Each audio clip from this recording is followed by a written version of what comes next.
Tickets are available now for my upcoming November shows. November 27th, I'm in Hollywood, Florida at the Seminole Hard Rock Hotel and Casino. And November 29th, I'm in Tallahassee, Florida at the Donald L. Tucker Civic Center. 100%. Cheers. It sucks about like writing a new hour is, I'm assuming, totally different than writing a new movie. Where you just go like, you get an idea and you go, I'm inspired, let's fill it out. Yeah. Whereas opposed to you get a new hour and you're like, especially where I'm at, I'm dying to talk to you about this. But especially when your life changes and you're like, okay, now I got to write comedy and I'm a new person. Yeah. Like that's, you know. Like who's this? And is this a funnier version? Like I've been talking a lot about how I think at this age, your comedy, it gets really harder to do because all your jokes become about decay. You know, like my kids have been out of the house for a little while now. And so all fun stuff is about being young and trying to meet girls or like getting married and having babies. And as soon as like your kids are like fully out of the house, all your jokes become about like, isn't diverticulitis funny? Like everything is about injuries. I got diverticulosis, the first stage of diverticulitis. I had a joke about my colonoscopy. No, your whole act is just about that. And then you're like, is this just a shitty stage of life that no one wants to hear about? And then should you not talk about like, you know? Oh, I did a rant that was, I should do an intro. I got to do an intro because I feel like people sleep on how much you gave us. Okay. All right. This is going to take some time. This is what you're about to read is more like a mental breakdown. It is. Can you name your movies? Yeah. For real? Yeah. Can you think you can name them all? Yeah. Go ahead. No, I'm curious how accurate you'd be. Like from the very beginning? No. Well, I start with, I always feel like Cable Guy. Yeah, but there was one before Cable Guy. Heavyweights. Celtic Pride. Yeah. 40-Year-Old Virgin. Mm-hmm. Fun with Dick and Jane. That's right. Knocked Up. Mm-hmm. The Hills. What's that one? I never saw that. That was just a short film. Okay. A friend of mine made. Walk Hard. Yeah. You Don't Mess with the Zohan. Mm-hmm. Pineapple Express. Funny People. Hold on. These are just as a writer. There's a producer list. There's a producer list. Associate producer list. Pop Star Never Stop Stopping. Never Stop, Never Stopping. Never Stop, Never Stopping.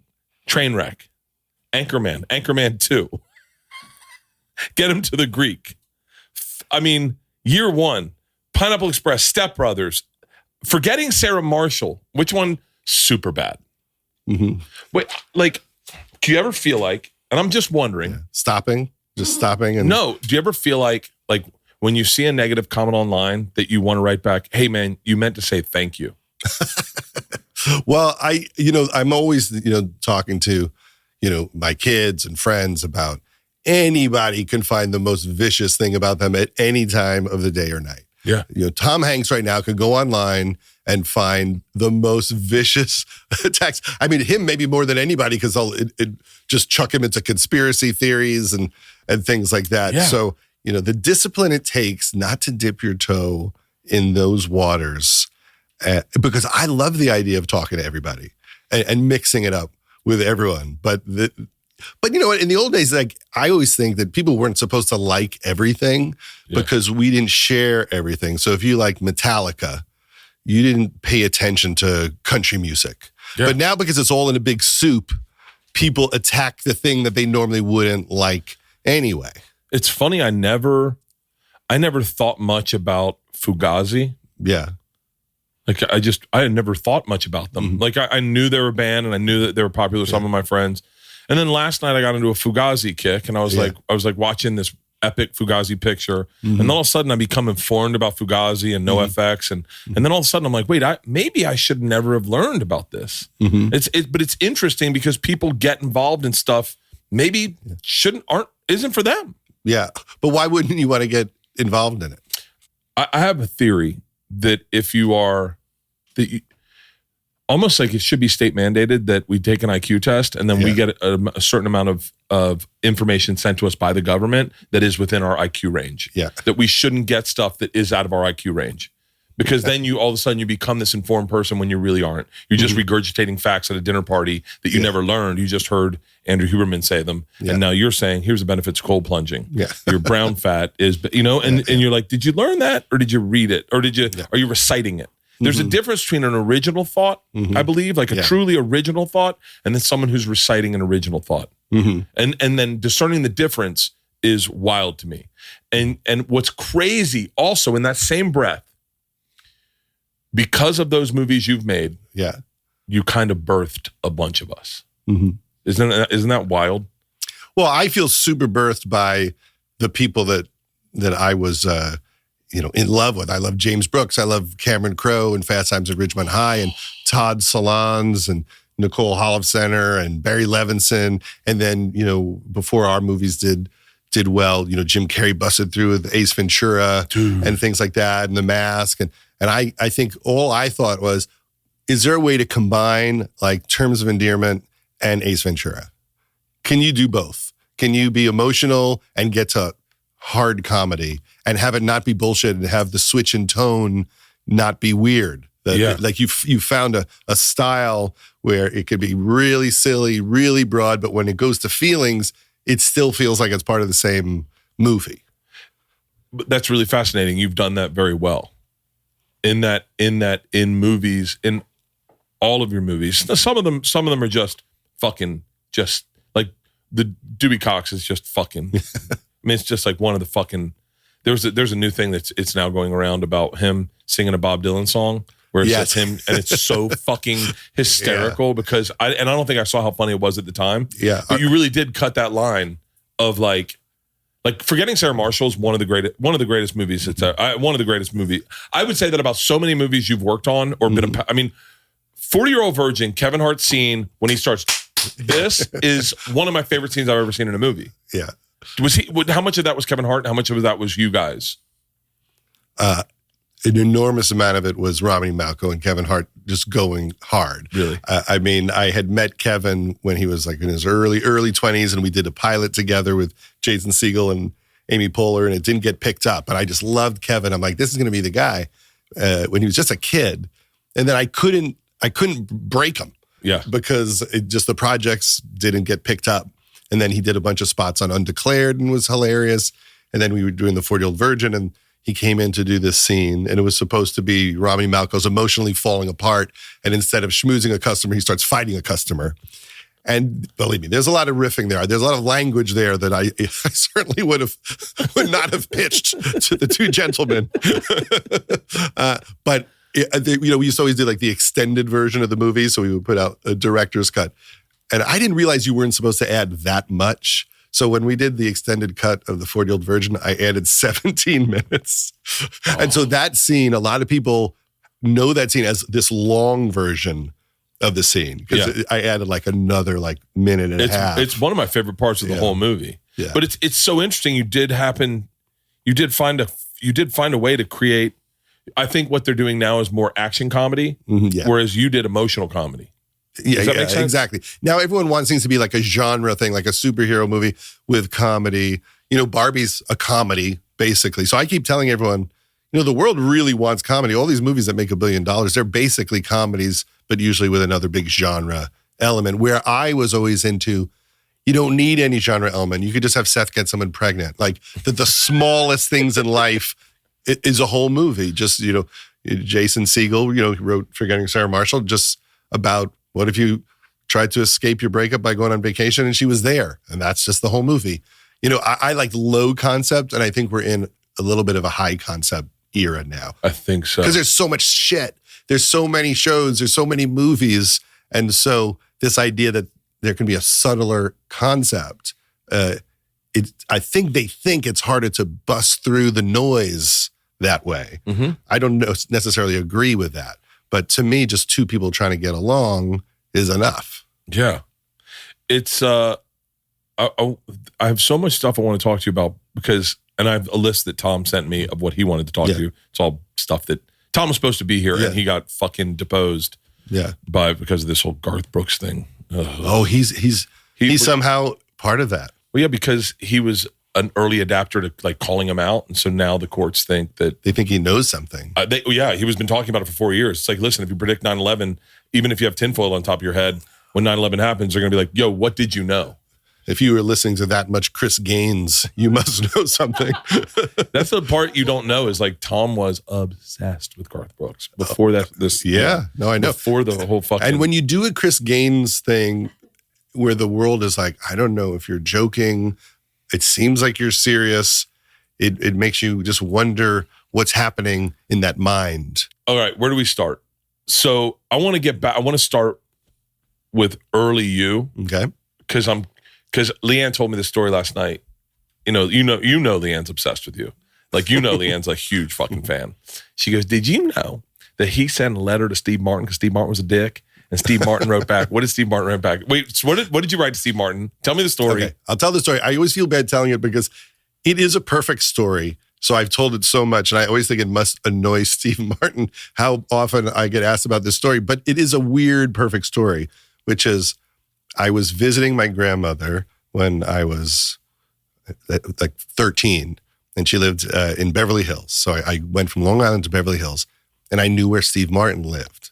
I just knew his address. His house had been in a magazine. So anytime we went anywhere, I said, we have to drive past Steve Martin's house. Even if it was out of the way, just anytime we left the house, let's pass by Steve Martin's house. And I couldn't believe that he was in there because it was like a cement house. It almost looked like a prison. And there were no windows or anything. And like, he's in there. Like the jerk is in that building. And I just loved him so much. And then one day we drive by and he's out in the front yard. In my head, he has like a hose and maybe he's washing his car or something. And he's got a dog covering his dick and a robe on and a lamp. He's got a paddle. Yeah. the remote. But so there he is. So I grab a piece of paper and I jump out of the car. And I say, can I have your autograph? And quite reasonably, he says, no, I don't sign autographs at my house because then everybody will come by my house. And by the way, he's Beyonce at this point. Oh, yeah. He's Taylor Swift now at that moment. And so he says, sorry, I can't sign autographs at my house. And I said, well, will you sign it in the street? Which is pretty good for 13, right? And he says, I'm so sorry, I can't. And then I started begging, like, I'm from New York. I won't tell anyone where you live, please. Oh my God. And he goes, really, I'm so sorry. Nice to meet you. You know, I'm so sorry. So I get back in the car and we drive home. And I'm like 13-year-old furious about it. And I take out a legal pad and I write, dear Steve Martin, I am your biggest fan. And you wouldn't live in that house if I didn't buy all of your albums and got all your movies and bought all your books. So if you don't send me an apology, I'm going to send your address to Homes of the Stars and you're going to have tour buses passing by 24 hours a day. And then I put it in his mailbox, no stamp. Stalkery. You just put it in his mailbox. Just put it in the mailbox. Placed it in there. With the red lipstick on the back. Now, if someone walked up to my house, I'd just call security people. Yeah. You know, as an adult, you're like, that's the last thing on earth you want is people knocking on your door, especially when you're at that level. And by the way, no gate. You know, now everyone's got a gate. Do you still know where that house is? Yes. It's on Bedford in Beverly Hills. I don't know if it's there. It may have been torn down. But yeah, no gate, no security. So I put it in his mailbox. I don't think anything of it. And then maybe 5 months later, like a long time later, I get a package. I open it up. He had a book called Cruel Shoes, which was funny short stories. Yeah. And in it, he wrote, to Judd, I'm sorry. I didn't realize I was speaking to the, underlined 3 times, Judd Apatow, your friend Steve Martin. And that was in 1980, 44 years ago. So what I always explain to people when I tell that story is, first of all, I thought I must have made him laugh with the letter. Yeah. Because the letter was meant to be funny. Yeah. And he wouldn't have sent those books if I was just mean. Because I probably forgot half of what the letter said. Yeah. I've kind of reduced it to 3 jokes. Mm-hmm. So the idea that I made him laugh enough that he would send me the books, to me was come into my world. Like, you can touch this world. Because, when you're a kid, you've never met anybody. Yeah. You don't think you have access. There's no way in to that place you dream of being in. So I just thought I made Steve Martin laugh. And just unconsciously, maybe the dream is possible. This show is brought to you by Equip. So why beef protein?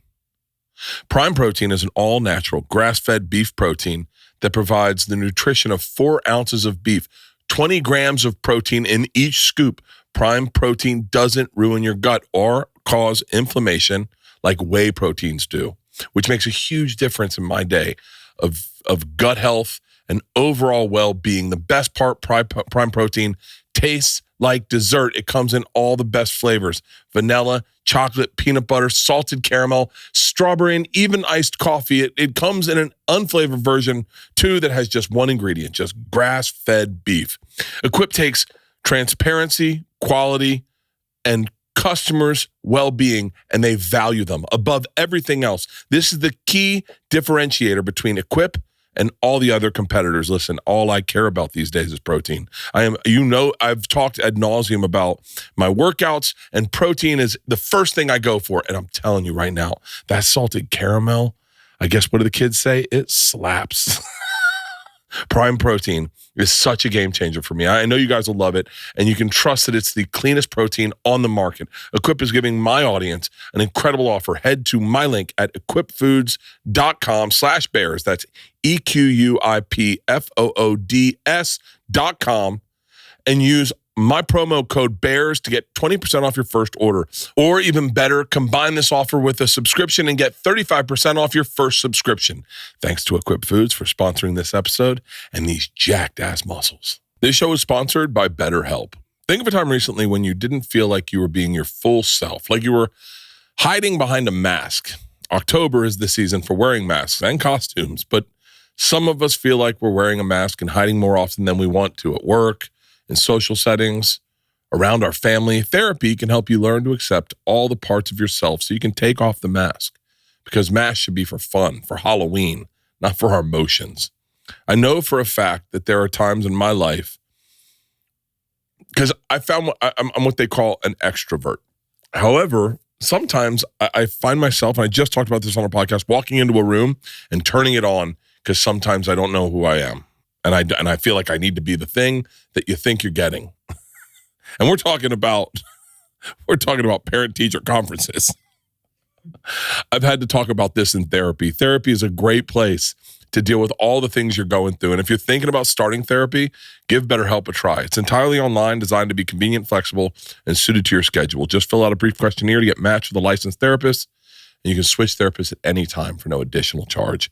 Take off the mask with BetterHelp. Visit BetterHelp.com/bears today to get 10% off your first month. That's BetterHelp, HELP.com/bears. I would argue that's the hardest part of stand-up, is realizing that the dream is possible. Yeah. Because it really seems unattainable. Even I was at a Holiday Inn in Tallahassee on Monroe, and I saw a dude on stage, and I was like, how do you become that guy? Now, I look back and I go, that's a sad recipe that doesn't work all the time. Yeah. Sometimes it's better not to be that guy. Well, it's a miracle. I think a lot about being young.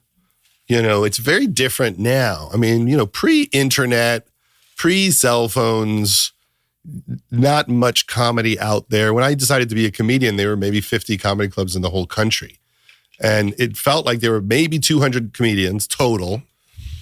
Like, that's not so many. I could become a part of that group. It didn't feel imposing. It also didn't feel like you had a shot at being a big star. It really was just, can I be a comedian?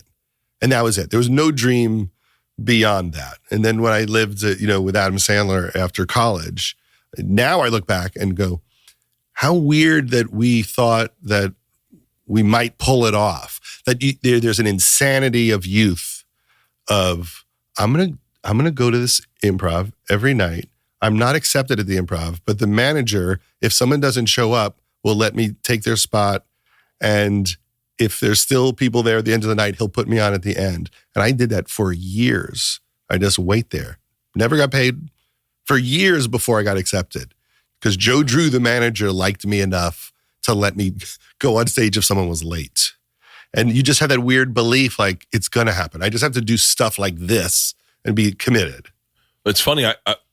What plan do you like more? Now it seems like there are so many comedians. Yeah. Or back when you were, and I think I would relate myself more to your generation because I didn't know you could make money doing stand up. Like I knew you could do stand up, and I knew you could get famous. I knew those were like things like Tim Allen, Roseanne. I didn't know the arithmetic of how that worked. Yeah. But I did know if you moved to New York, and sadly I was like you, where when I got to New York, I saw people doing things like Judah Friedlander got a Snickers commercial where he sat on a recliner at the 50-yard line. Yeah. I remember he's like, I got $125,000 for that. And I was like, dude, that's all the money I want to make. If I make that, I'm set. Yeah. Sandler had a Visa commercial where he was like buying stuff to impress a girl for a date. And I think he made like 30 grand, but that was mind boggling. I remember getting paid $50 at Eastside Comedy Club to host an open mic night. The first time I got paid. And to me, if it ended there, I was good. Like I just got paid $50 for the thing I would do for free for the rest of my life. I'm going to tell you the craziest thing. Yesterday, I decided I was going to take $20 million out of life insurance on both my daughters. I was like, $20 million on both of them. Who gets the money then? Me. If they die, I get the money. Why not the other kid? No, fuck that. The whole point is, if something happens to them, I want the money because I'm never going to work again. Oh, I see. So I was like, I'm going to kill myself at the bottom of a bottle. Yeah. Like, you'll never see me again. Yeah. No more podcasts, no more anything. Yeah. This is like a Dateline episode waiting to happen. Yeah. Well, they said, number one, you just can't take $20 million out of somebody. I'm such a child that I was just like, line it up. Have you ever inherited money? No. And that was my big plan. Yeah. Like I was pretty set on being an heir. Like, didn't know where the money was going to come from. I was like, it'll show up somewhere. Yeah. I was like, that was what I'd be best at. I never had a plan on working. I never thought I'd work. I never thought I'd have a passion for working. I never knew how to take notes in class. Yeah. Like I never understood how to take a test. I never understood how to study. Like I'd go to study with a girl in college and we'd sit down in the library and I'd be like, what is she doing? Like, are you supposed to be reading the book? Yeah. How does it work? I went and got a brain scan years ago and they scanned my brain and afterwards I sit down with a guy and he's like, you ever been in a car accident? And I'm like, yeah. Like from behind? I'm like, yeah. He's like, you see that little mark there? That's brain damage. And I'm like, well, what would that do? He's like, well, do you have trouble kind of like processing information? And I'm like, yeah. Like, do you have like attention stuff? I'm like, yeah. He's like, yeah, it's probably from that. And I realized like, that's why I'm so dumb. Because I always joke like the reason why everyone is dumb in all my movies, like no character is like a genius, is I can't even fake what a genius would sound like. Like I can't even write a doctor the way a doctor talks. It's always like Ken Jeong and Knocked Up. Like I can't even do it. You just had to hire the actual doctor. Exactly. And so there are certain things like I can't, like you could explain how a camera works, like the f-stop and the aperture 100 times to me. It will fall out of my brain. Really? Every single time. So that's why everyone is stoned in all the movies. It's like and then I'm like, that's it. 1992, I got hit from behind. It's a weird story. I was stoned and got hit by a drunk driver. I'm driving. We had a party because the Ben Stiller show got picked up, the sketch show. And so we have like a little party. I always remember it because it was the night Leno made his first appearance as the host of The Tonight Show. Wow. And I'm driving home and I never smoked pot or drank, but I did like smoke pot. So I'm driving home and I'm going like 27 miles an hour down Santa Monica Boulevard. And as I very carefully drive home in front of the police station on Santa Monica Boulevard, a drunk driver going like 60 miles an hour, as I slow down for a yellow light, just drives straight into me.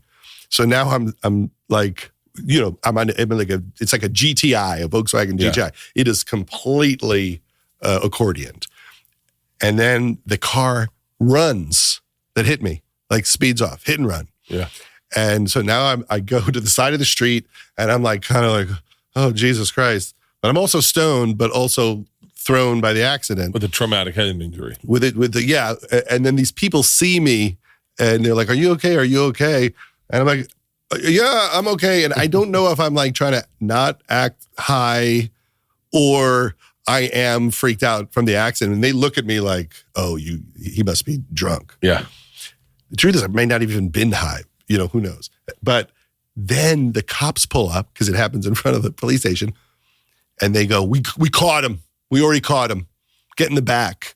So now I got to get in the back of the cop car, stoned, to find the drunk driver who hit me. And they drive me to this car, and there's these guys with like handcuffs on. And they're like, is that the car? And I'm like, yeah. Trying not to act stoned. Yeah. And smells like it. Yeah. And then I got $5,000 for the car, for the insurance. And my mother stole it from me because she just needed money then. So I'm like, did that check come in? She's like, no, it hasn't come in. like 2 years later, I'm like, what happened to that money? Yeah, I needed it. I had some mortgage bills to pay. I'm like, I almost died in that car accident. And now I have brain damage. Okay, let's go back to this. Chicken and the egg, okay? Is there, I'm gonna argue that that Jonah Hill is the funniest actor I've ever seen on camera ever. Okay. I think he is absolutely brilliant. Chicken and the egg. Is there a Jonah Hill without Judd Apatow? Do we get Jonah Hill if we don't get a guy like Judd who allows him to figure out how to be a great fucking actor in all these movies? I mean, so it's like, obviously Jonah is great and was going to be great no matter what. Would the right opportunity have lined up for him to show how great he could be? And you never know, because like just being an actor, do you ever get that audition, and do you nail the audition on the right day to get the part? And there certainly were other people when I met Jonah who were beginning to go, who is this kid? So I certainly don't take any credit for that, other than as a young person who felt like I wasn't part of the culture in a lot of ways. A lot of the work I did back then was, how come there aren't people like me in movies or the lead of movies? Like I always thought John Candy should be the lead of every movie. Yeah. I used to joke, I'd prefer The Bourne Identity if it starred George Wendt. Like that's what I was trying to do. He was 35 in Cheers. He was 35 in Cheers. But no, so there was all these people that were brilliantly funny. Seth Rogen at 16 was. Oh, we're going to get into Seth Rogen. Was crazy, crazy funny, but it was a thing that, would they have done it anyway? No, Seth Rogen wouldn't have, and I'll tell you why. This is, and I have to tell you, your children, and I put Steve Carell in that group. I put Paul Rudd in that group. The people that you directed, produced, helped spawn, Jason Segal, all these brilliant actors have been in other stuff. Like Seth Rogen was in Donnie Darko and did not pop. No one gave him the air to breathe.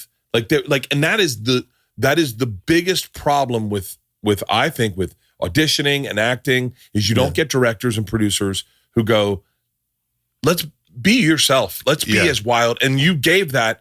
And I use Jonah as an example because in that, like, I'll just say Superbad as an example. The scene with him and the teacher, where it was like him just fucking riffing. Yeah, that is the Jonah Hill we have today. People saw that, and then that allowed him to become who he is today. I believe. This is me, Bert Kreischer, as a fan. When I started podcasting, an online store was absolutely the furthest thing from my mind. And today, I'm selling shirts, I'm selling hoodies, posters, and it's so easy, all because we use Shopify. Shopify is the global commerce platform that helps you sell at every stage of your business. And we've been at every stage of these businesses. I remember our first stage, the launch your online shop stage, to the real life store stage, all the way to the, did we hit $1 million in orders stage? Shopify is there to help you grow. Whether you're selling scented soap, offering outline or outdoor outfits, Shopify sells everywhere. They help you sell everywhere, from their all-in-one e-commerce platform to their in-person POS system, wherever and whatever you're selling,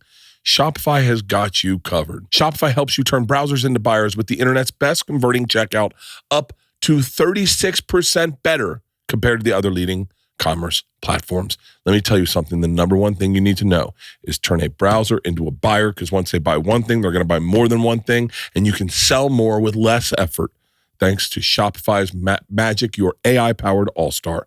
Shopify powers 10% of all e-commerce in the U.S., and Shopify is the global force behind Allbirds, Rothy's, and Brooklyn, and a million other entrepreneurs from every size across 175 countries. Plus, Shopify's extensive help resources are there to support your success every step of the way, because businesses that grow with Shopify. And I can be a testament to that. Our online business has grown so big, and it is simply because of Shopify. All you have to do, very easy. Sign up for a $1 per month trial period at shopify.com/bears, all lowercase. Go to shopify.com/bears now to grow your business no matter what stage you're in. Shopify.com/bears.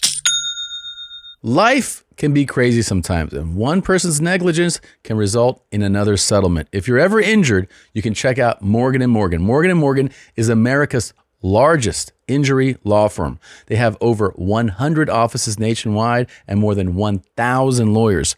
With over $20 billion recovered for over 500,000 clients, Morgan & Morgan has a proven track record of fighting to get you full and fair compensation. Submitting an injury claim with Morgan & Morgan is so easy, and not everything is. Life can be hard. Losing weight is hard. After you take Cialis, you get hard. But submitting an injury claim with Morgan & Morgan is easy. If you're ever injured, you can check out Morgan & Morgan. Their fee is free unless they win. For more information, go to forthepeople.com/bears or dial #law or #529 from your cell phone. That's FOR thepeople.com/bears or #law, #529 from your cell. This is a paid advertisement.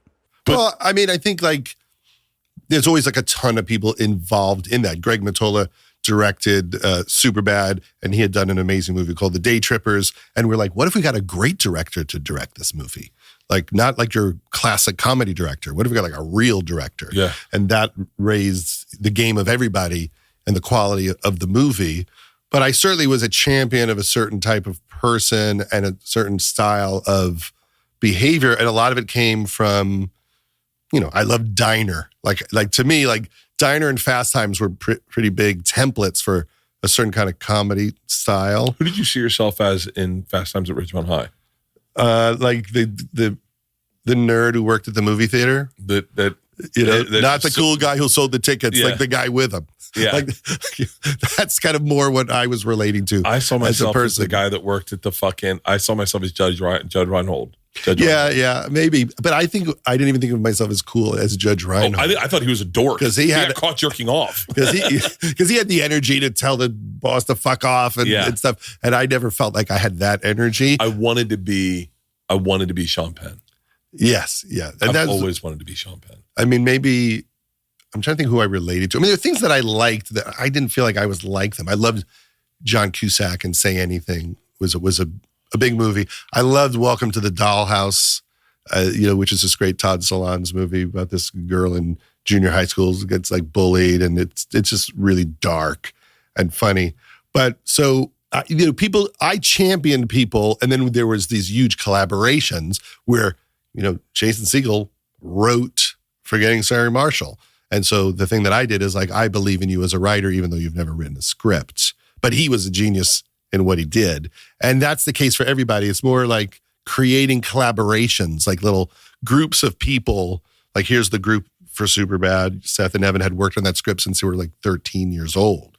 So my main thing was like, this is worth us pursuing vigorously over many, many years. This is worth our time to keep improving. And when everyone says no for half a decade, let's continue to fight to see if we could ever get anyone to make it. But it's their greatness that is the reason, because what I noticed is that in retrospect, a lot of people try to get more credit for these things. And as I get older, I'm like, no, the best part is that we created these teams and pulled this off, these little families. That was your brilliance, is you seem to have this great coach energy. And I keep getting stuck. Like I was working out this morning, I'm with my trainer, and he said, dude, he's the reason my sense of humor is from Judd. And I was like, what? And he's like, all of us, like all those movies we all watched when we were kids, like every one of his fucking movies, he defined comedy at that time. And I was like, oh, I forgot. And then I printed your list and I was like, all of them? Like, it's wild. Yeah, it's like a mental break. You know what I mean? Because I think, what happened was no one wanted to do our stuff for a long time. So we kept writing as if one day they would. And then when one of them hit, the first one was that I didn't work on it, but Old School was a hit. And Will Ferrell was an Old School. Yeah. And that opened the floodgates, and that made them want to make Anchorman, which Will wrote with Adam McKay, and Adam directed it, and I produced it. And then because that did well, they allowed us to do The 40-Year-Old Virgin. And then suddenly all those scripts that we couldn't get anyone to make, like Superbad and Pineapple Express, they said yes to all of them. So now suddenly we're really busy because we had this backlog of rejected movies. Yeah. And then they said, okay, what if we did all of them? And people were so passionate because each one was the person who wrote its most passion project. Forgetting Sarah Marshall was the obsession of Jason Segal. Yeah. Seth and Evan were obsessed with Superbad and Pineapple Express. Me and Jake were obsessed with Walk Hard. So that's what that run was based on. It was based on having too much rejected stuff. And then suddenly the floodgates open. Like, do you want to try to make all of it? They're still rejecting my stuff. Yeah, well, me too. I mean, now it's different. It's a different time. There was certainly economics of the industry where everyone was buying DVDs and everyone was buying the DVDs of these comedies. And so the bar to get them made was much lower. I'm saying this for the listeners. I think the movie industry I find it fascinating, but I think it's also confusing. Like when you say you produced Forgetting Sarah Marshall, what does a producer do? To the average person listening, what do they do? That was something that Jason had this idea for a script, and then Nick Stoller, who directed it, said to me, if I help him by overseeing the writing, I'd love to direct it. And he had never directed before. So as a producer, I got what the script sold. I got Nick approved to be the director. So you're taking it to the studio? To the studio. And you're saying, and you have a connection with the studio. You're saying, do you have a deal at the studio? I have a deal at the studio, which is basically just to show them things I believe in. And so you walk in, you have a connect, like a person you talk to probably on a daily basis or once a week. Yeah. And you go, this is a script with Jason Segal. I know you don't know who Jason Segal is, but he's awesome. He was in Freaks and Geeks. He's awesome. Well, they know him from Knocked Up at that point. He had been knocked up. But he hadn't been the lead in a movie. And it is one of those situations where, because no one knew Steve Carell when 40-Year-Old Virgin came out, that in that environment, they were like, oh, people will go see movies starring people they don't know or that aren't big stars. Yeah. And so because those movies did well and Seth did great with Knocked Up, they were like, oh, so this is an interesting formula. You can expose someone to someone new, make a movie at a reasonable budget, and we trust that you guys are doing a decent job, but it's all the script. And so Jason, with Nick's help, came up with an incredible script. If the script didn't blow your mind, they weren't going to let you make it. Part of it was an incredible piece of writing. And also Jason meant it. Like everything he was talking about with heartbreak, he was being very personal. And that's why people love it so much, because they can tell it's not just a fabrication. These are his feelings. That's the reason I like him and like, I never watched the How I Met Your Mother. Like I just, whatever movies he's done, the one with Paul Rudd, I loved it. I Love You, Man. I Love You, Man. The reason I like him is he seems overly sensitive. Like he seems like he seems like he probably doesn't go online. He probably doesn't and I feel like I heard one time about John Candy that Steve Martin was saying he was a very, very sensitive guy. Yeah. And it was almost a problem how sensitive he was. That is 100% me. Like I identify with sensitive people. I can see it in people. And I feel like that's Jason Segal. I feel like he's like he's like, I don't know. And I think he's got a big dick. So like, I can't understand why he's Where so does it sensitive. come from? Where does it come from? Yeah. I mean, that should like kind of balance it all out. I mean, I used to love writing for Jason, like Freaks and Geeks scenes where he was a nightmare to Linda Cardellini. There's Like the scene where he sings "Lady" to her to tell her how much he loves her. So he sings "Lady" or "Lady L." Then he writes a song called "Lady L" about her, like kind of the cringiest "I love you so much," but you. And then where the girl clearly doesn't reciprocate, which is how I always felt as a kid. Like, I'm trying to show you how much, and they're just like, oh God, this is a nightmare. Yeah. And you're telling me how much you like me. And the same when we did Undeclared, this college show. And, I remember Undeclared. Kevin Hart was in that. yeah, and Segal would be the long distance boyfriend of Carla Gallo, and he would always just be on the phone. Are you cheating on me? You know? And he could improvise it all day long, like crazy long distance boyfriend. Is James Franco? Is he as funny in person as he is in movies? Like, is that a character he's doing, or is he really like kind of like goofy funny? You know. He was always very funny, you know, because we improvised a lot on Freaks and Geeks. And then he didn't do comedies for a while. He did a lot of very serious movies. He's by the way, I think he could have been our next James Dean. I was at this film festival and I saw this movie that he directed that was really experimental and hilarious. And we all hadn't worked together in years. And I was like, you know, we're going to do this movie, Pineapple Express. Maybe you should talk to Seth about it. God, and then they reversed the parts. I think that's what happened in Neighbors with John Candy and John Belushi, and I always feel like it was a mistake, but it worked in that. Yeah, well, I mean, I always loved Neighbors. I don't know if people remember that movie. Corey Feldman's in it.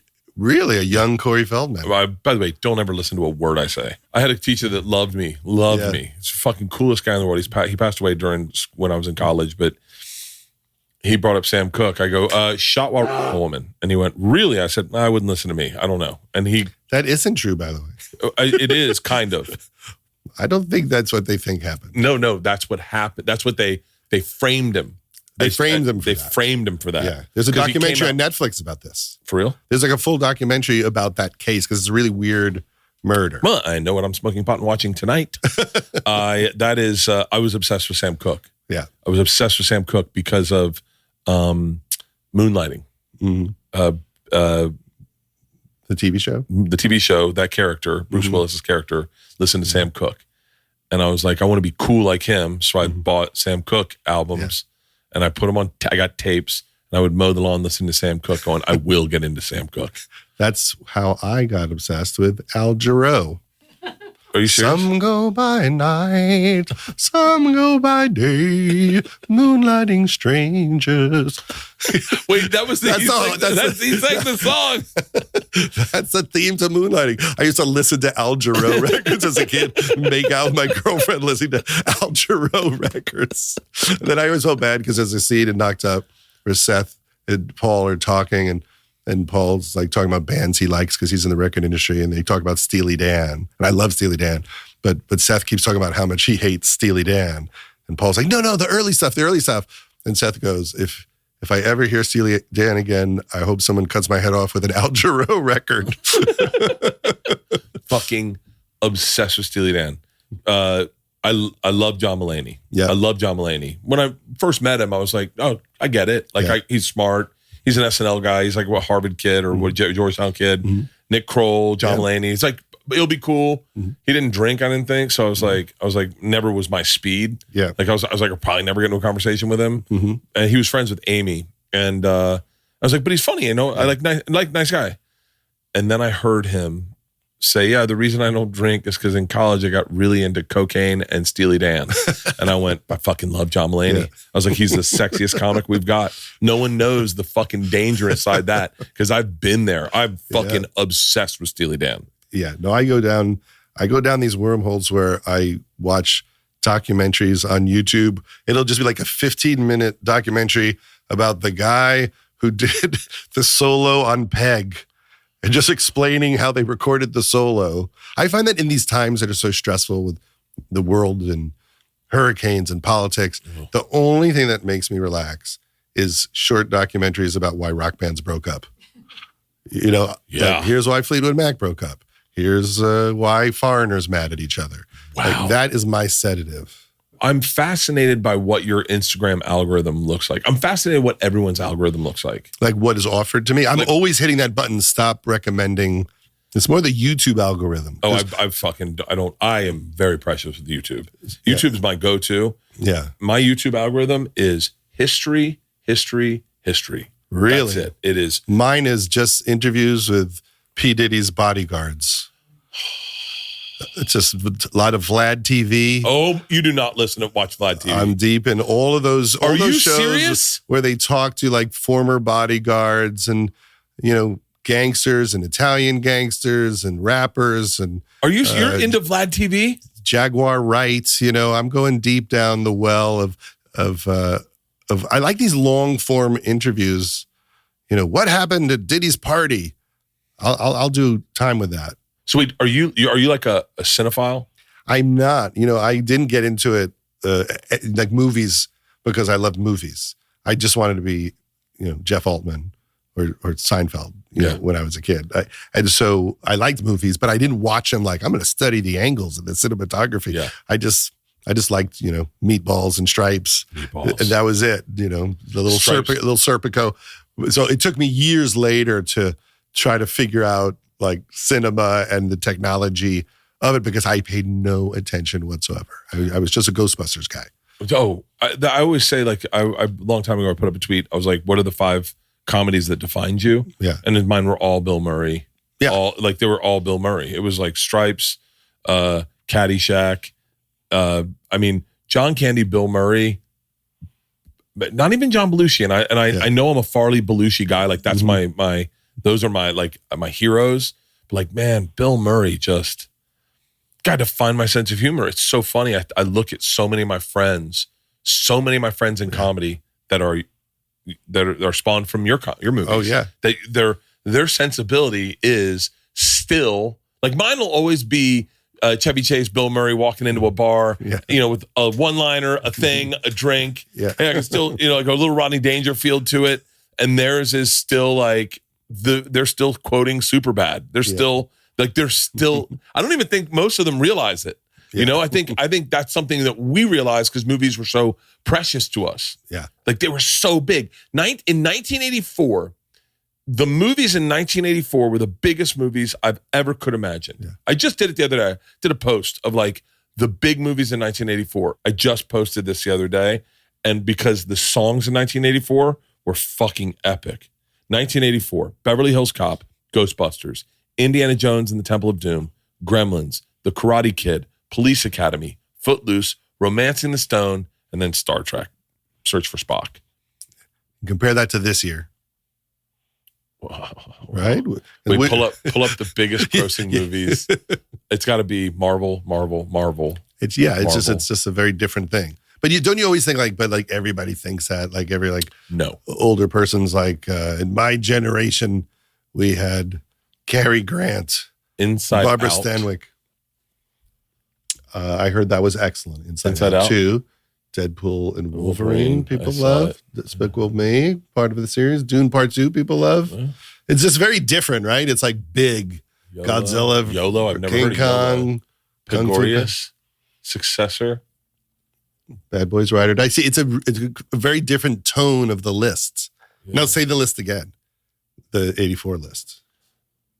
It's Beverly Hills Cop, Ghostbusters, Indiana Jones and the Temple of Doom, Gremlins, The Karate Kid, Police Academy, Footloose, Romancing the Stone, Star Trek 3, The Search for Spock. Romancing the Stone is out of that whole, these. I would say that's a big difference. Charm. Yeah. I think that those movies there's a warmth and a charm to them. Yeah. Michael Douglas in Romancing the Stone, that's one of my favorite movies in the world. I think more movies should be made like that. Mm-hmm. And he is just like charming as fuck in that. Well, there's a lot of chemistry in those movies, and also they're lower intensity. Like everything has just gotten more intense because we're in a world where everyone is obsessed with completion rates and pulling you through the show on the streamer so you never shut it off. So everything must be intense every second. Be either turning you on or scaring you or violent so that you won't shut shit off. Things don't calm down. Yeah. And that's the whole thing when you hear about shows. Like, what was the completion rate? I heard a lot of people just watched for 17 minutes. People just watched the first 4, but they didn't get through all 8 of that show. And we didn't used to talk like that before. There was a sense of that people had some patience and they would finish it. But, I've been thinking a lot about, the need for comedy. In the old days, you would wait all week to go see Ghostbusters and you wouldn't see much during the week. Maybe you'd watch MASH or something, but like you're excited to have that entertainment. But now, if you're like just scrolling through TikTok and YouTube, you've seen 1,000 of the best jokes of all time. Yeah. Like I could just right now look at cat videos and people falling and pranks, and they are great. Not all of them, but enough of them that it might make you go, I don't know if I need to see a movie this weekend. Oh, we were so deprived of entertainment. My entertainment was riding my bike around our neighborhood. Yeah. Like that was I got nothing to do. I'm going to get on my bike and just ride around the block. Yeah. And then Indiana Jones is coming out on the weekend. So what would that mean to you when you've just been circling the block out of boredom all week? And now it's just like the need for that break and how exciting an exciting movie was very different when right now, like at any moment when you're online at Starbucks, you're going to watch a freeway chase. And then you're going to watch like a 8-year-old girl play Led Zeppelin on the drums. And then you're going to watch a soldier return home to his family that didn't know he was coming home. And it's just like, so much enjoyment and dopamine. Like, why are you going to watch a stunt with Ben Affleck and Matt Damon when you clearly can watch some overweight chick try to do a rope swing and eat shit? Yeah. And it's so much funnier. Yeah, exactly. And then you just go next. It's crazy. 3 of those movies that I mentioned, I did not know a thing about them as I walked into the movie theater. Yeah, because you would go see everything. Footloose, I walked in. Eric Knupples' mom dropped us off in a tan van. They had a tan van. Yeah. And I remember she dropped us off and she said, "What movie are you guys seeing?" And Eric said, "Footloose." And I said, "What is it?" And he goes, "It's about a town of kids who can't dance." And I started laughing hysterically, thinking, "Oh, this is going to be good." Like I didn't know nothing about it. Yeah. Karate Kid, I assumed it was about karate, but I was at tennis camp and it was my first day at tennis camp. I went to tennis camp. Yeah. Do you still play? I do. Really? Yeah. Like how good? Casual. If I warm back up, but no, not like you gotta, vicious. I got to warm back up too. Yeah. Do you play with Steve Carell? I haven't played with Steve Carell. I hear that he has like a great tennis game. I bet he's been consistent. Yeah. He looks like someone who practices. Yeah. Right? Like he's got a weekly game and he's kept it up. He strikes me as a guy that I'd have breakfast with him and he'd stare out of the side of his eye the entire time and try to figure me out. No, he's not like He'd be that. That's not what Steve is like. There's a lot of that side of comedy. Yeah. I always feel like I rub wrong. Like when I see your shows at Largo, I always go like, oh, I'd bother so many people in that green room. I'd be like, I don't think that's true. There's a funny kind of like thought out there that is the case, but I don't. I definitely feel like I get talked true. to by the manager. They'd be like, I understand that you're a thing in other comedy scenes, but here we don't say that word. And I'd be like, oh, my bad. But don't you feel like one of the things that's missing in comedy is like when I started doing stand-up, it was like Kinnison and Goldthwait and Dice was around and, and even like crazy people like Lenny Schultz who used to just like throw food in his face. They were like characters. Yeah. People were like taking crazy chances. They were just like more insane people. They were like people. Truly insane people, like where you're like scary people where like the clubs, there really was danger. I think there's so much money in comedy right now that everyone's like trying to manipulate things. Yeah. I don't like that. I like go up there because you're broken. Yeah. I like that. I don't know, something about that. Like one of the best sets I ever saw was Paul Rodriguez going up on stage like in 1990 and just looking miserable and was frustrated in his career and just complained for 20 minutes in the most honest terms. It was one of the funniest 20 minutes I've ever seen. Oh. It was just like, when you see something like 1 a.m, Dangerfield used to do that too. He'd get up on stage at like 1 a.m, wouldn't do the act and just be depressed. And the crowd would be shocked because they think he's going to do Dangerfield. And he would just be like, oh yeah, life makes perfect sense. And then you come. And then he looks at the lady in the crowd. He's like, oh yeah, you'd be different. You'd love me for me. You just love me for me.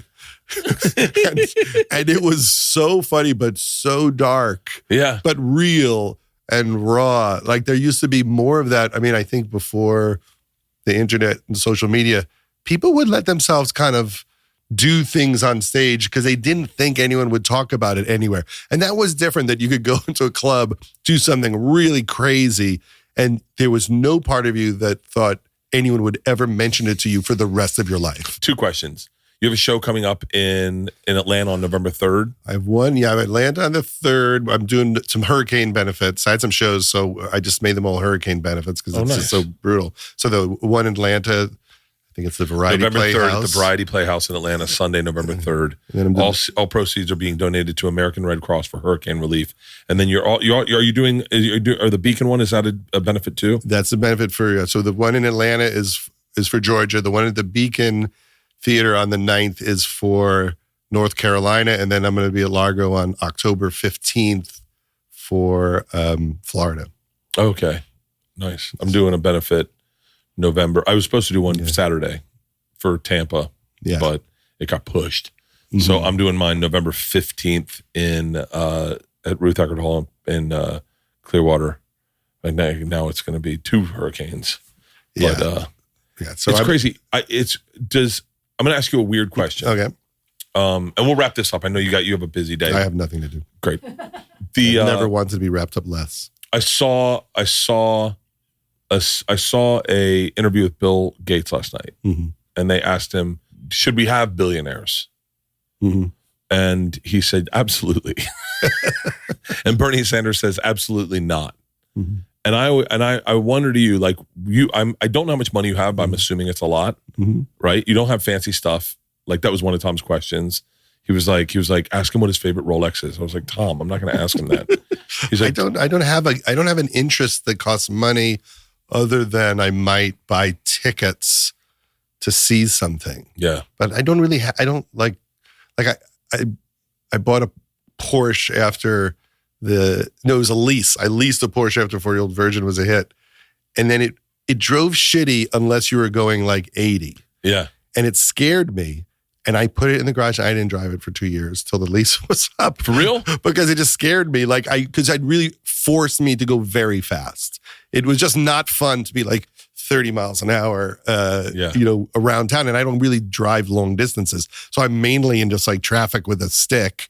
That was Tom's second question. Does he like driving a stick and a Porsche? Yeah. He was like, because Tom's obsessed with Porsches. I mean, I understand why people like that stuff. Yeah. I never had that interest, but the idea that I could go, if the Mets, play the Dodgers, I could buy tickets last minute and get in. That's really the only thing. Car services?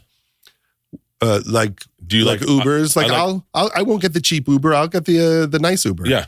Do you buy your own clothes? Like, do I have people do it? I would imagine. No, I was assuming your wife.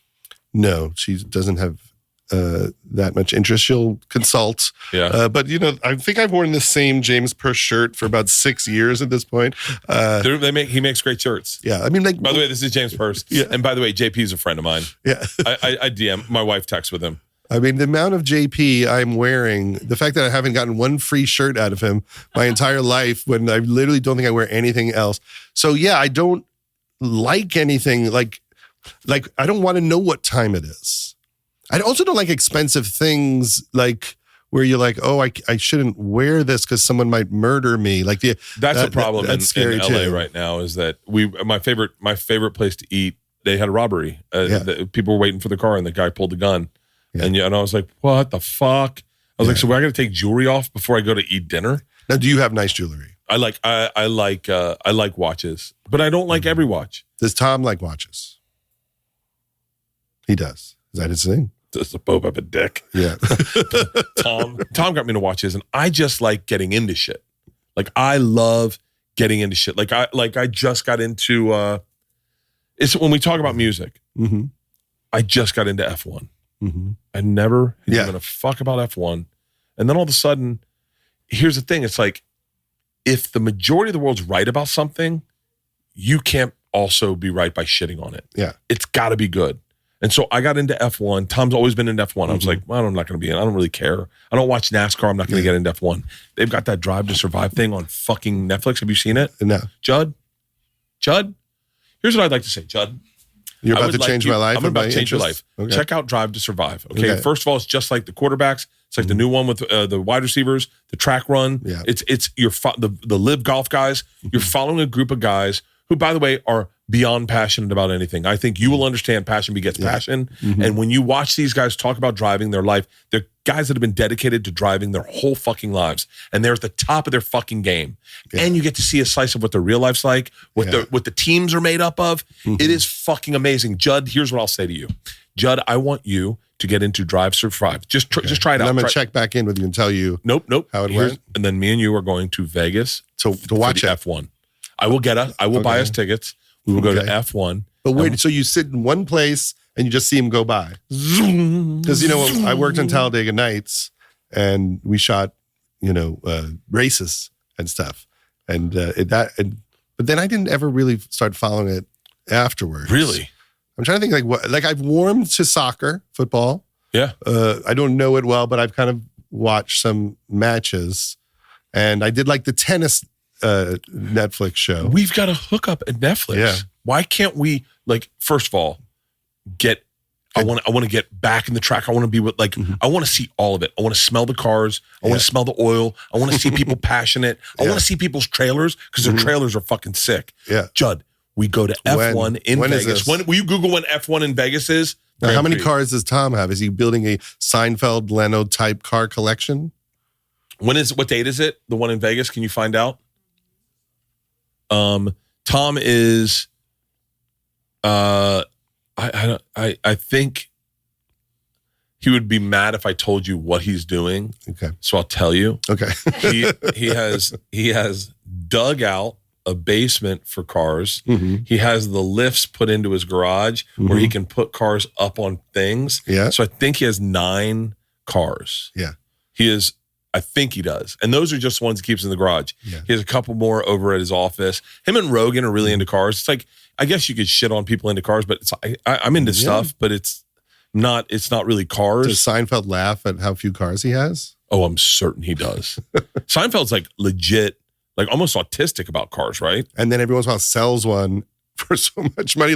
He needs room, so he sells them. Are you close with Seinfeld? I know him, yes. Oh, do you text him? I could. I don't. You don't? But I have. Who do you have text? the number. I'm trying to see if we get 4 tickets. I bring Tom, me, you, and then who else? Jerry. We'll get bring Jerry there. And we go to the Grand Prix. Yeah. 45 days, 7 hours, 39 minutes until the November. I think Judd. I hate to say this. It's Halloween. I mean, it's Thanksgiving week. No, I think me and you are actually shooting that week. Oh yeah. You think Ted can get us tickets to this F1 thing? I feel like Ted Sarandos has access to tickets generally. I feel like when he wants to go places, I'm going to hit him up. You can go. Leanne is dying to know. I think I've done all Tom's questions. Your favorite Rolex, your favorite cars. Are you excited for the new line in Gucci? Yes. Okay. So you guys buy that? You guys who go, you'll buy some Gucci? Tom is a hardcore Gucci fan. That's all he wears is the most ridiculous clothes.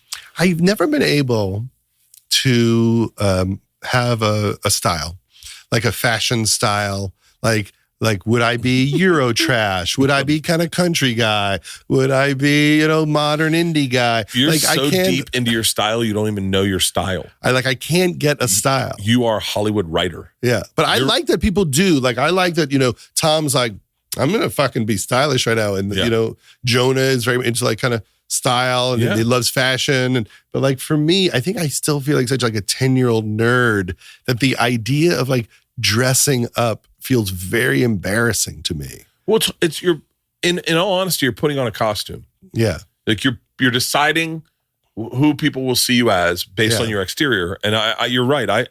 My daughters tell me I dress like a 12-year-old. Yeah. They're like, you wear oversized hats, you wear sneakers or flip-flops, jeans and a t-shirt. But do you have your version of when you're getting dressed up? Nope. Yeah. So I legit have to have a stylist pick clothes out for me. Yeah. Because I cannot, if I have to go to a premiere, I can't. I don't know what to wear.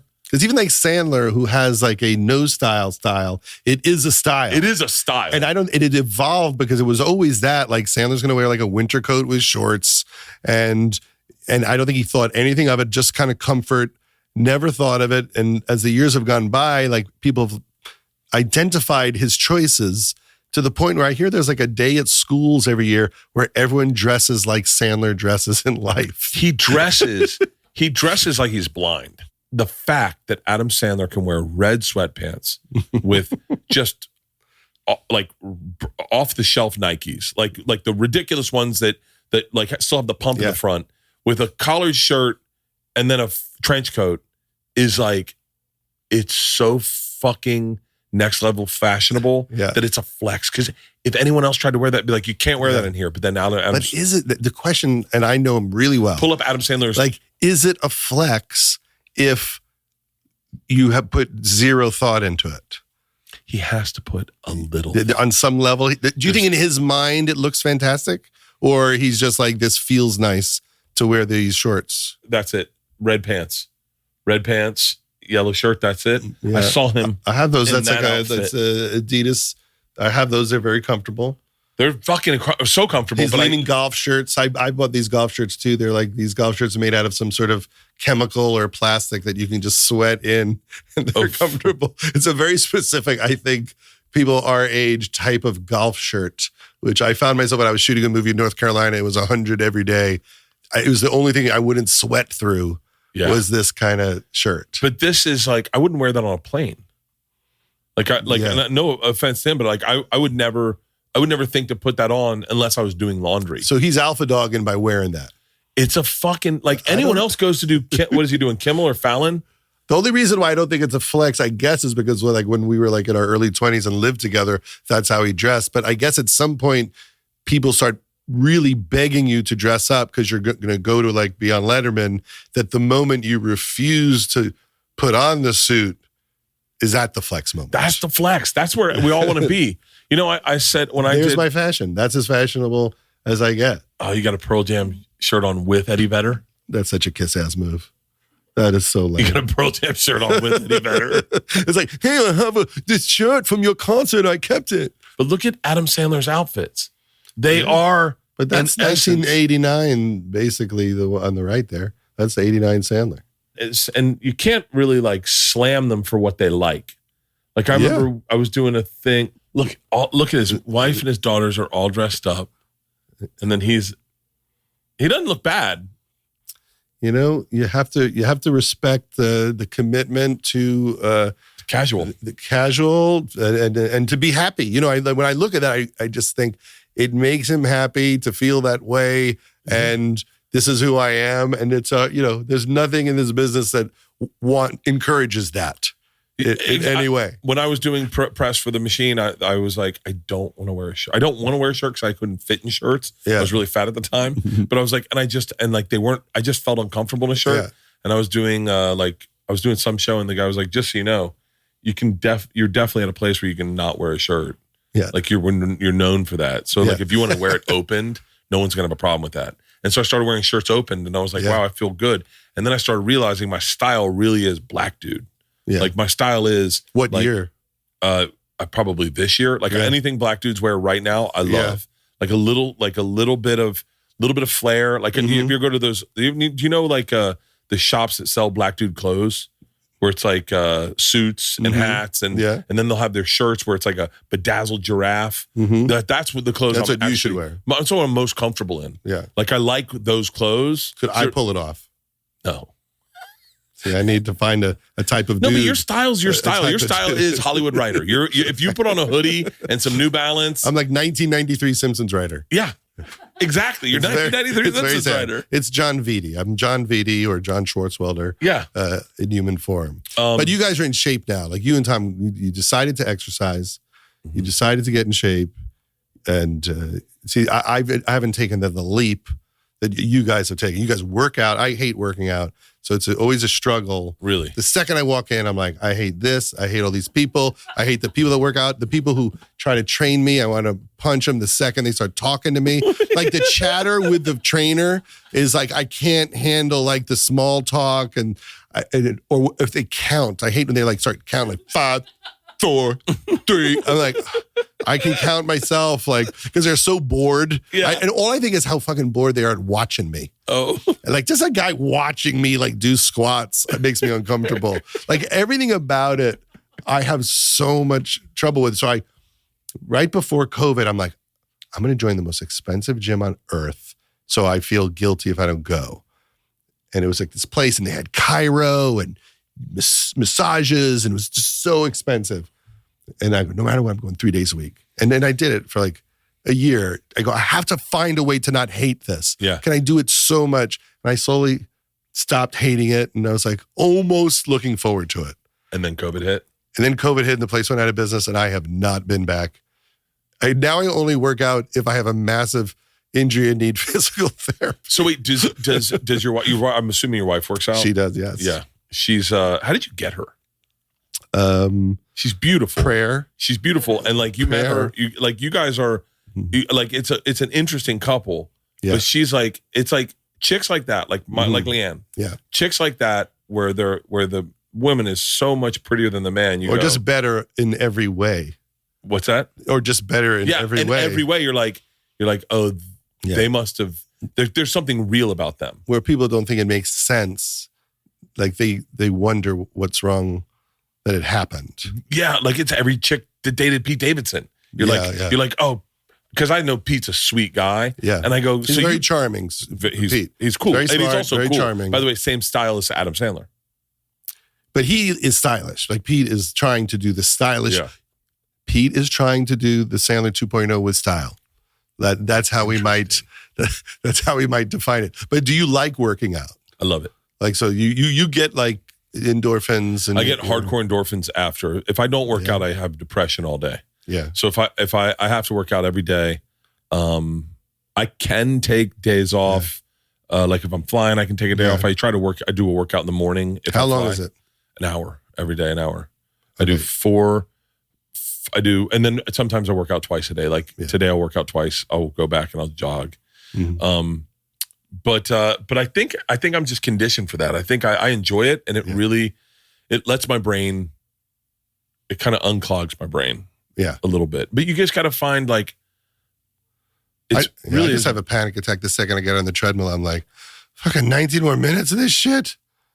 Fucking 18 more minutes of this shit. What are you gonna do? Is I used to get on the treadmill with a box of wine and watch guys' grocery games or diners, drive-ins, and dives, and drink wine on the treadmill. Drink wine. I'd drink a box of wine and walk, and I'd just be like, I'd have fun. Yeah. Or I'd I love the idea. There's this great, they're a podcast sponsor, and I'm not plugging them because they're a sponsor. There's this great thing called Tonal, which you put on the wall. And I just looked at it the other day. I got to tell you why it's great is that you're doing it with a person. It is very guided. They don't let you cheat. So like once you do your strength part of it, then everything's dialed in for you, and you can take that off. If you stay still, you can take that off. But the other thing that's great about it is you can find like if you're just like, I don't really have the time today, but I got 12 minutes. Yeah. You can find a 12-minute workout in there. You can find a 10-minute workout. Or if you get like ballsy, you're like, I can do a workout, and then later in the night, you know what? I'm going to bang out arms real quick. That'll be fun. I know we're going out to dinner. She's getting dry. I'm going to go bang out arms. Tonal really works. If I agree to do tonal, yeah. If I agree to do tonal and do like a before and after, where before I'm like hairy and fat, and then after I'm like, there's not a hair on my body. Yeah. I'm like ripped. Like when you see those like 70-year-old guys with their like ripped stomachs. I follow him on Instagram. Do you think they'll send me a free one? Yeah. I promise right now. By the way, like Oprah. Like Oprah with Weight Watchers, I'm going to promise to get ripped. I'm 100% certain that Tonal's listening to this going, we would love to. And by the way, I haven't even, the best one's a spray tan. Just get a spray tan and you'll feel so fucking sexy. Yeah. I get spray tans all the time. Yeah. I love them because you feel so hot. You feel so fucking sexy. Well, the thing is, I have to get lasered. Like last summer, I knew I was going to be like on a beach a lot. I'm like, God, I'm so hairy and my back is so hairy. I gotta fucking laser this shit off. I mean, I've never done it, but like some hairs are like 11 inches at this point, like where you pull one and you can't believe how far out. So I'm going to just laser it. So the lady's like, okay, well, you got to shave. You got to like shave your whole body, like tight shave to do the lasers. For real. Which, I have to like get help. And shaving me is like shaving like. Wait, how hairy are you? Pull up Judd Apatow shirtless. It's not up there. You know how hairy I am? That like, you ever see like in a sitcom if somebody was hairy on the beach, like that's the punchline in like a sitcom or a movie. Yeah. I'm always hairier than that guy, like the hairy guy on the beach. So you won't find it. You won't find it. I would not allow it. So there it is. That's maybe the only time on the top left there where I did a photo shoot during 40 Year Old Virgin where they wanted to shave a V into my chest, and I didn't realize that I was allowed to say no. Like you're young and you're like, okay, I guess. And then I had a V for like 2 years waiting for it to grow back out. Oh, because all the other hairs are so much longer than growing your whole lifetime. Yeah. You'd have to trim it all down to get it back to that level. Did the laser work? What happened? So the first time I was shaved, so I had to have a family member shave me. It was like, you ever see like a dirty sheep that has like 5 feet of filthy matted hair, and then they just buzz it off, and then it looks like a tiny cat when they finally get it. Yeah. Like that's what happened. And then so they lasered me, and then I'd have to keep getting shaved, lasered. Like they're like, it takes like 12 times. After 3, like it's not working at all. And then she's like, well, we could go back to the older laser because we've been using this new kind of laser. She starts doing it. It hurts like it's One Flew Over the Cuckoo's Nest. It's like for real so much. And I try to let her do it. And then I'm like, I can't do it. It just hurts too much. It's like, you're torturing me. And then now I have stripes. Like, so that is the one area that worked is I have like a stripe, like a racing stripe. And now I won't go back because it hurts too much to like now even the rest of it out. Oh, I would love to get my back lasered. Oh man. I've gotten hairier since I used testosterone. Yeah. It's gotten aggressive. Because I realized that like my Instagram ads kept like pushing back hair shavers on me just because I talk about it so much. Dude, my Instagram, all it sends me is people celebrating sobriety. Really? Because I'm doing Sober October, so I talk about I say. So it is listening. Oh, it's 100%. And do we know this? Like, but like it's formally like that. Like Instagram has admitted we listen, and if you say something, we know it, and we send an ad. Like, is that like a confirmed technology at this point? 100%. There's no way that my algorithm, it never shows sobriety stuff ever. It's always people partying, people shotgunning beers, and then every October it is sober this, sober life, sober and suggestions, and I'm always like, what the fuck? Yeah. And I was sad as I kind of enjoy them because it's nice to see someone get their life in track, but it's like also going like, yo, like, what are you saying to me? Like, I got my shit together. Yeah. Like, what the fuck? Yeah, like it's totally listening. Yeah, that's so weird though, isn't it? I think I would really like to get my back shaved or just lasered. I want my back lasered or waxed. I think I'll get my back lasered. Well, we're about to find out. See, have you ever like done that full test? I used to like try to change it. I used to do a joke where I said about trying to change my Amazon recommendations. Because like everything on Amazon, like you buy one book about how to get your dick hard, then every day is like, how's your dick doing? And so I want to change the algorithm because I fucked up the algorithm. So then I just bought like every single Kathy Griffin album just to see if I could switch the algorithm. And then but I just saw her in the Menendez brother documentary. Was she in it? Oh, because they used a clip of her talking about it back then? Her making fun of the Menendez brothers. In 1992? Yeah. And now you realize that the TikTok's changed the Menendez story. Because TikTok's very trauma positive is the right way to say it. Mm-hmm. So they're a little more empathetic than maybe the justice system was in the 90s. Mm-hmm. They're definitely more empathetic than men were in the 90s. So apparently the men on that first trial railroaded these boys, and they're like, no, they're fucking 18. Who molests an 18-year-old? Who rapes an 18-year-old boy? I remember watching it at home And, I was very young. So maybe I was 20 or 21. But thinking, I don't know how you could act this well and improvise these answers like this. Oh. And I guess now that I'm older, I do realize that happens. But as a young person, watching every minute of it, for weeks, I just thought, who could make up the specificity of this and be so in the moment that if it was not true, it is one of the most incredible acting performances of all time. Without a doubt. And Lyle Menendez, his testimony is like, and they just came out, Netflix just came out with a documentary about it, which is fucking crazy. And then you see what a fucking unhinged lunatic the prosecutor from the first trial was. Yeah. She literally at one point in this documentary is like, these TikTok kids think they know the justice system. And guess what? Come after me. I got fucking guns in my house. And you're like, okay. You're like, Jesus Christ. Well, I guess probably now the whole world goes after her. Has to. Right? Or at least the people who believe. And that, I guess that's scary for all those people in all those jobs. Like it used to be, you would just do your job. And now like even normal people have to deal with like millions of people who are all worked up. I mean, look at not to like casually, but like look at the Haktua girl, just casually says one thing one night drunk, and then her life changes entirely. And she's got to put up with all the love, right? And all the fun, but then all these haters that are like, you're nothing, you're nobody. What, know? Where do you stand on that? I love her. I mean, I thought about it when she was on Bill Maher. I was like, oh, what do I make of this? Right?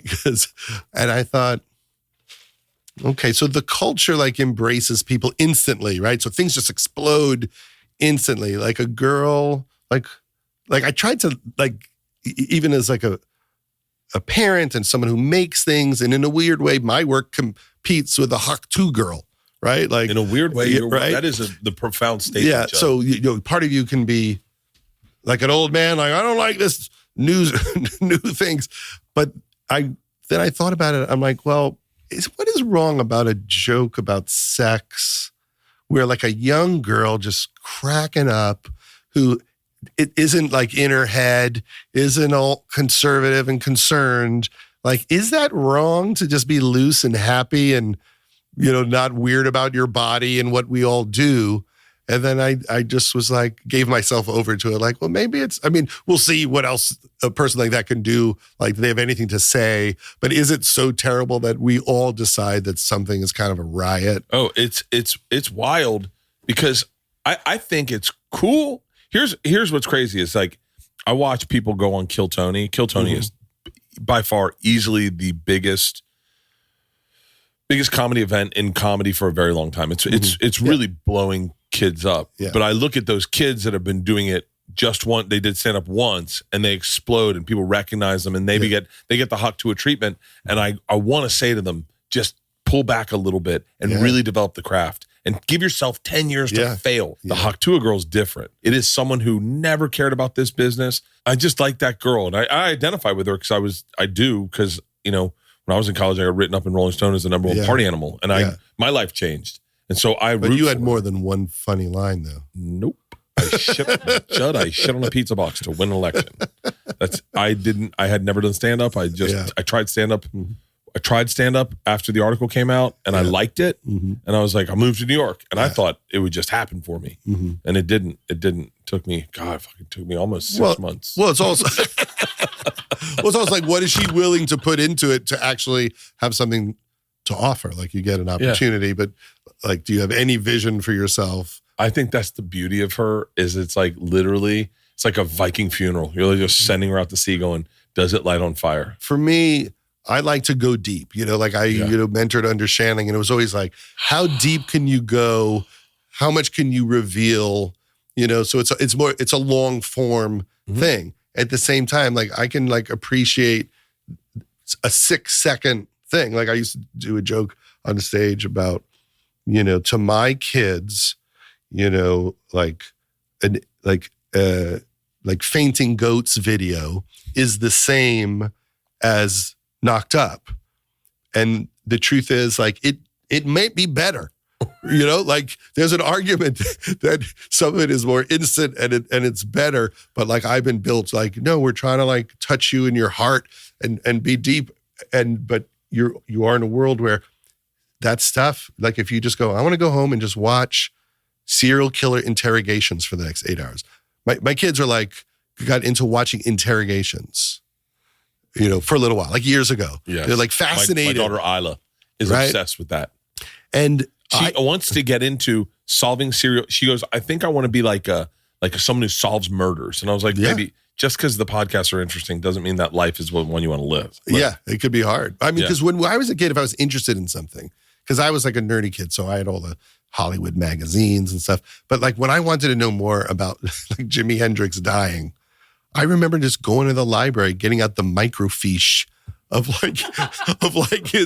his like obituary. Yeah. And like reading his obituary and then hunting down Lenny Bruce's obituary and then trying to find every article ever in the New York Times about Lenny Bruce. So if when I was like 14, YouTube and all this stuff existed, I don't think I would have ever left the house.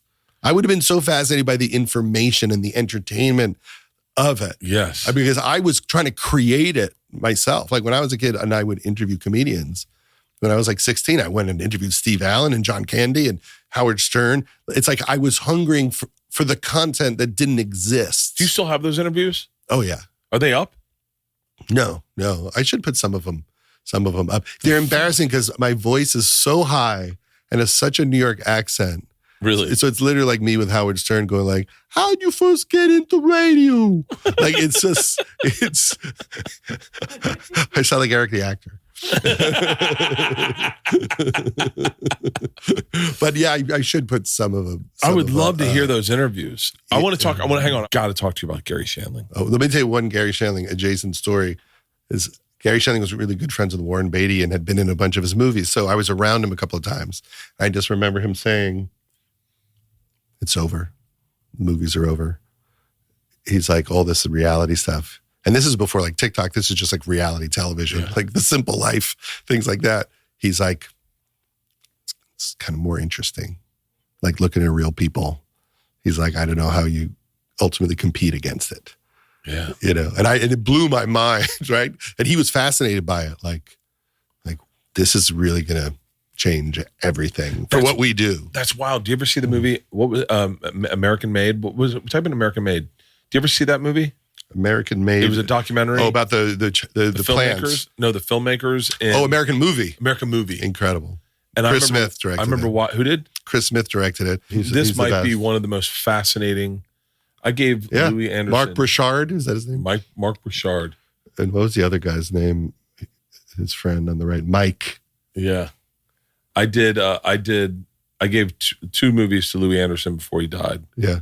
This one and Made by Jon Favreau's Made. Great movie, Made. It was fucking amazing. With Vince Vaughn and Diddy. And I didn't know how to get them back from his estate.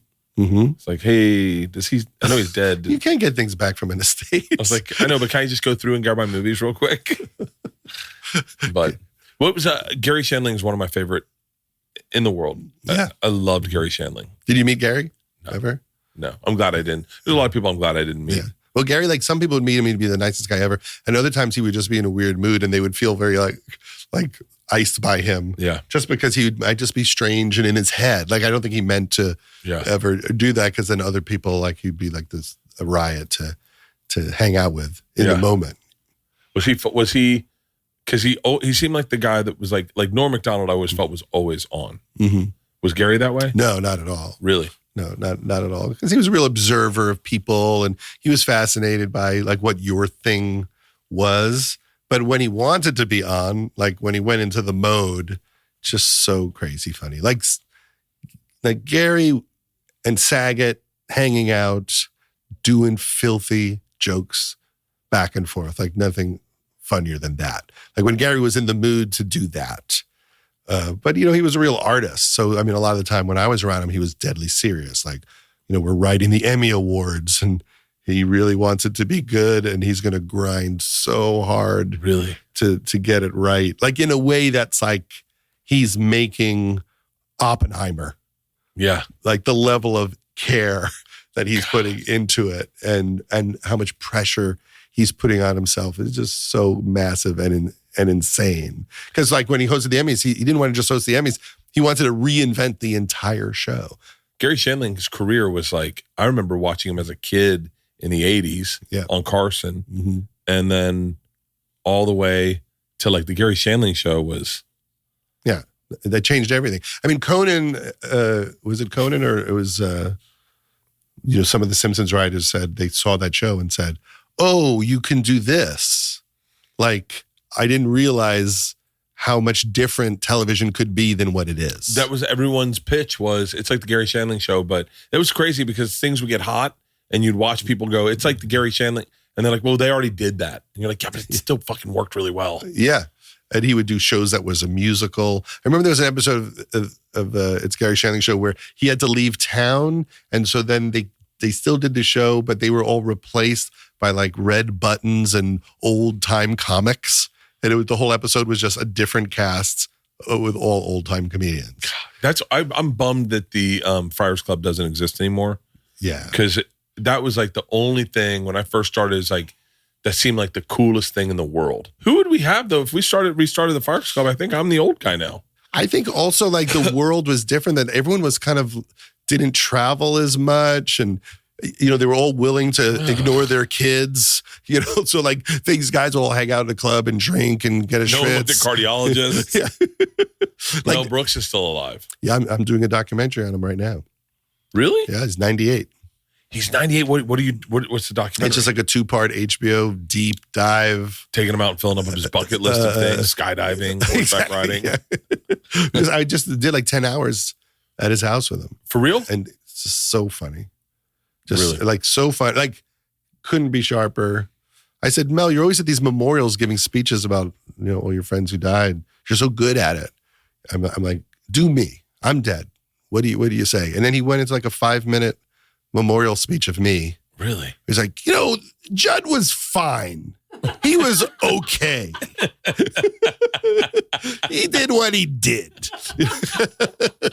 I mean, like as funny as ever. Yeah. When he wants to be. God, I never fucking realized. I guess I'm the old guy in comedy now. Like I'm the fucking Mel Brooks of our generation. God, there's people older than you. There has to be, right? Yeah. Oh yeah, Jeff Ross is. You're younger than me. Yeah, but only by like 2 years. Yeah. There's comedians. I should have done more in my life, Judd. There's comedians in their 60s out there and 70s. I mean, it's pretty amazing, like the people that are still out there and Gilbert's still good. Gone. Wait, who is older than me as comics? That's still working, still touring. The generation of like Seinfeld in New York, they're all still working, and George Wallace is amazingly funny, and there's a lot of people like late 60s, early 70s. Yeah, Seinfeld's older than me. What the fuck am I talking about? Yeah, so you don't got to worry about that. There's a bunch of people. That's my I'm trying to kill my ego. Yeah, is I just see myself. That's all I see is me. Yeah, and what are you going to do about that, Judd? This is the biggest conversation. Yeah. I don't know if you know this, but when your kids leave, you spend a lot of time with one person. Yeah. And she tells you what's wrong with you. Oh, we sat in bed, crisscross applesauce yesterday, and was like, I have the fact that I have that I'm noticing it is good, apparently. Yeah. But I have plans on becoming more empathetic, more grounded. How famous are you out in the world? Judd, I wish I wasn't the one answering this. Yeah. Because I don't know. But like how much are people walking up to you out in the world? I walked to work today. Yeah. And 3 cars honked at me. Yeah. And everyone I walked past knew who I was. Yeah. Right now I'm probably, it's interesting. I think I'm more famous than Tom, like way more famous than Tom. Yeah, that's clear. Because we went to, and it also could have been where we were. But Tom has 2 different looks. Yeah, he has fat Tom. If you combined both looks, he's probably more famous. I think he just looks like me. Yeah. I'm so famous. Are you guys beginning to look the same? I think we were in an elevator one time, and Tom never gets recognized ever. I mean, especially when I'm with him, and this dude was like, "Holy shit!" and goes right up to Tom. He's like, "Dude, you're my fucking guy. I fucking love you." And Tom's like, "Thank you." And he's like, "The machine." And Tom's like, "Even now?" Yeah. But it's like we went to NASCAR, and I got recognized so much. He goes, he's like, this is wild. Yeah. Like I do get recognized a lot, but also I have to be fair. I'm very loud and my voice is distinct. And I am the person in Target that will go, Leanne. Yeah. Like I'm a loud person and I cast a large wake. And you want it on some level. I don't not want it. But some people just have a look. Like when I was with Jim Carrey in the mall in New Jersey once during In Living Color. And we were at a bookstore and like someone recognized him. And then someone else recognized him. And then slowly we felt the entire mall running towards the bookstore. Yeah. This is before the thing took off.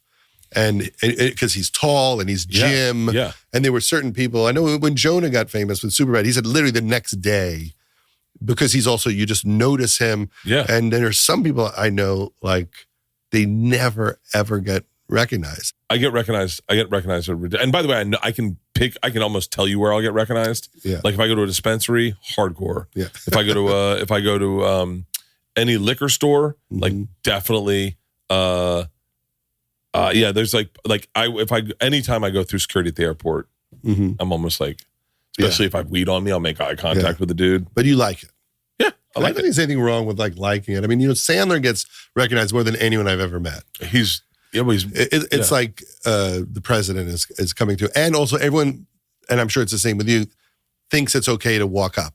Like because he's Adam. Yeah, he has no energy of you're not allowed to say hi. Oh, and he's old school. He's like, you pay the bills, you made this happen. If you see a celebrity, the best thing to do is be like go, Judd, fucking love you, dude. That's it. And that is not one celebrity will not like that. Just the second you go, this is the thing that I know turns Tommy off. I don't want to be that guy. Yeah. And in Tom, I hear him say it. Then don't. Then don't. I usually have people who don't think I'm worth stopping for, but will say something nice without stopping. I get a lot of like your shit. Yep, that's it. And I'm like, that's all you want.